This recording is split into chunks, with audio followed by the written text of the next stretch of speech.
again. So I have recently been to the store and I've decided that buying 4 breads a week for my family is just getting too expensive, and I can definitely top that and make that cheaper. So I've decided to start making my own bread, and I will show you how I make my own bread using the bread maker just to mix the bread so that there's no mixing involved on my part. And then I'm going to pop it in the oven and show you how it's done. So without further ado, let's have a look. So what we're going to do is we're going to start off with the Fleischmann's instant yeast that I bought at Superstore. And all we need for this is 2 tablespoons. I've just got a teaspoon, so I'm going to make it 4 teaspoons. 1, 2, 3, 4.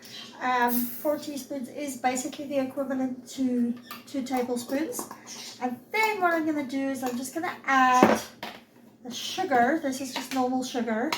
It's supposed to be 1 tablespoon. I'm going to add 2 teaspoons full into there.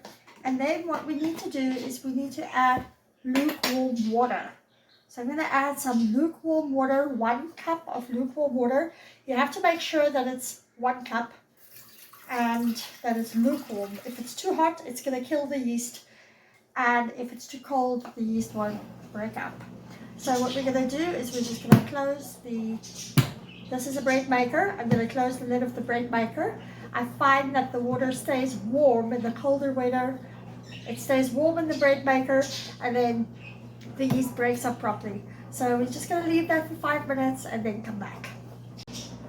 Okay, my yeast has foamed nicely, so I'm going to go ahead and do the rest of the stuff. Okay, so what I have here is normal white bread flour. You can also use all-purpose flour. I'm going to take 3 cups of this. Make sure it's 3 cups. 1, 2, and another half a cup. So 3.5 cups of this. 3.5. Just gonna make sure it's a half a cup. 3.5 cups of that. And then I'm going to add 2 tablespoons of olive oil. So there's 1, there's a second one, and then what I usually do is I add a little bit of extra water just because. So I'm going to do that just so that I make sure that the mixture works properly. Okay, and then an extra half a cup of water just so that I make sure the mixture works properly. I'm going to close it up, and I'm going to take this, or turn it. I'm going to take this and move it to the dough or pasta setting, and I'm just going to put it on and mix it. And once it's done mixing, then I will add, then I will let it rise. I forgot one thing, which I'm quickly going to add. While it's mixing, you can add it. It's just 1 tablespoon of salt. I'm just going to add in. There we go. I always cook without salt, and I always forget to add the salt. Okay, so my bread has been mixing in the bread maker. What I'm going to do is take it out and then put it in the bowl. I have pre-greased the bowl with some canola oil, and then I'm going to let it rise in the oven. I'm going to take out the dough, close the lid. I'm going to put this in the bowl, and then I'm going to put something over the bowl and let it rise to double its size. Now what we do is we put on the oven, especially because it's cold in North America at this time of year. We're going to put on the oven and just let the oven do the little bit of heating that it needs to rise.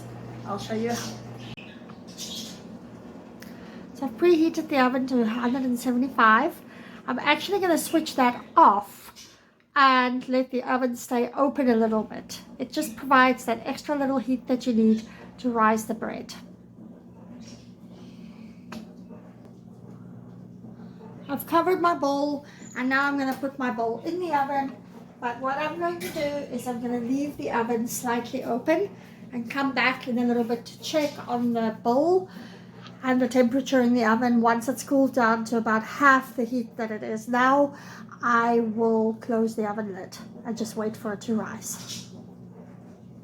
Okay, so my dough has risen to double the size. So I'm going to take it out. The oven is still nice and warm. And then I'm going to put it in the 2 loaf pans and let it rise again until it gets to double the size again. So let's do that now.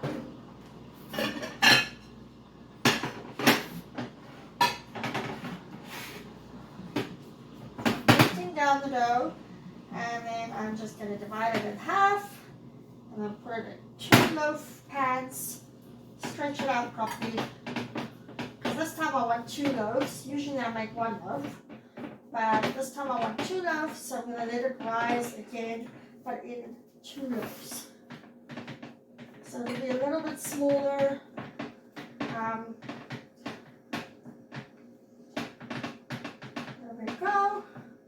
And what I'm going to do is I'm just going to switch it on to 175 again, just to heat it up slightly again. But I'm going to let it rise with my loaf pans in. I need to, this time I do not need to cover it, so I can just let it go. Once it's reached, I'm actually going to leave it open a little bit.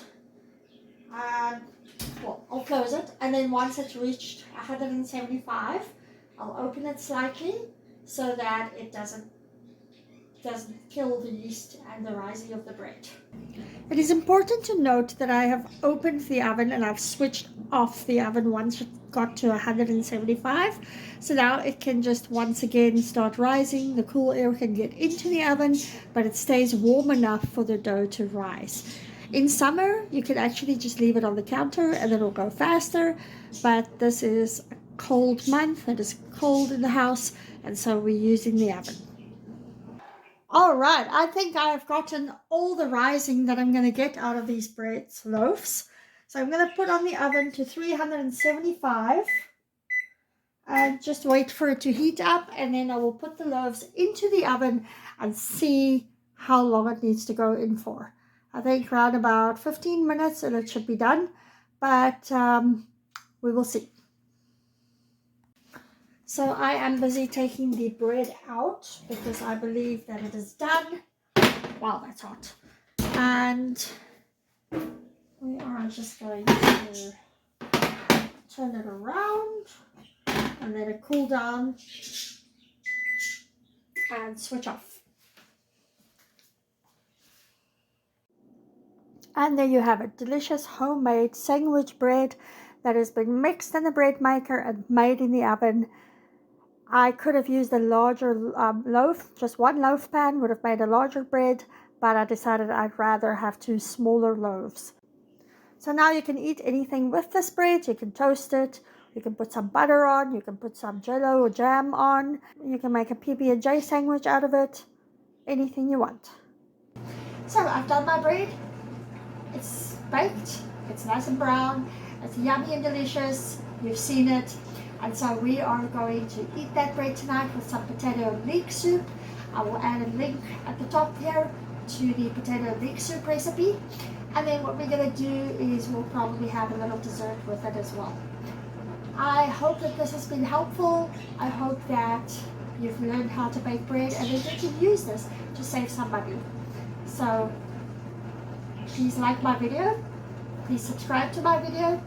In the link down below, I've added some links that might be of interest to you, to the actual bread recipe on my website, and also to Amazon to see what you can buy there, bread pans, those kind of things that you would need to bake your bread.